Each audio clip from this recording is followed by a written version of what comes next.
大家好，我係香港工業總會主席林世豪。工總自1960年成立以嚟，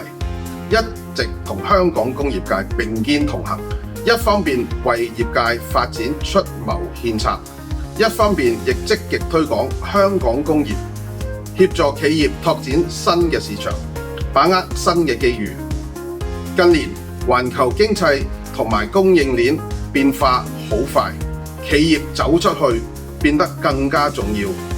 過去2年，工業總會先後率領外訪團到越南、印尼、泰國，以至中東嘅沙地阿拉伯同阿聯酋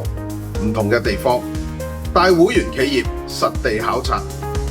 發掘投資同埋合作嘅機會。每一次外訪，我哋都會拜會當地嘅政府部門、商會領袖，同時參觀工業園區同重點項目，務求幫企業更快建立政商嘅網絡，打通合作渠道。一方面配合同國家發展嘅大局，另一方面亦向外展示香港嘅工業、科研、金融同埋專業服務各方面嘅優勢，開展一帶一路沿線國家嘅新機遇。除咗外訪交流，今年我哋更進一步支持會員做推廣，率領12間會員企業到越南參加國際貿易博覽會，並喺今年首次設立香港館，集中顯示香港品牌同製造實力，提升香港企業嘅認知度。同一時間，香港工業總會亦積極搭建長遠嘅平台。我哋同卡塔爾、科威特、越南、柬埔寨、老撾、泰國等一帶一路嘅國家，同埋佢嘅商會同埋工業園簽署多份合作備忘錄，為香港同一帶一路國家工商合作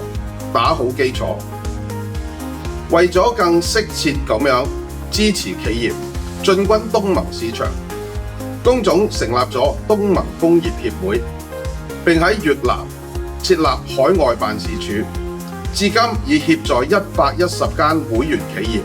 喺當地拓展業務，建立合作網絡。工總亦已推出環球聯通平台，進一步發揮香港背靠祖國、聯通世界嘅獨特優勢，為企業連結海外市場同埋全球嘅商機提供全方位嘅支援。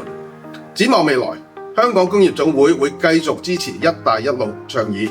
積極服務國家發展大局，發揮香港所長，以工業同創新引領發展，協助香港工業界連結全球嘅機遇。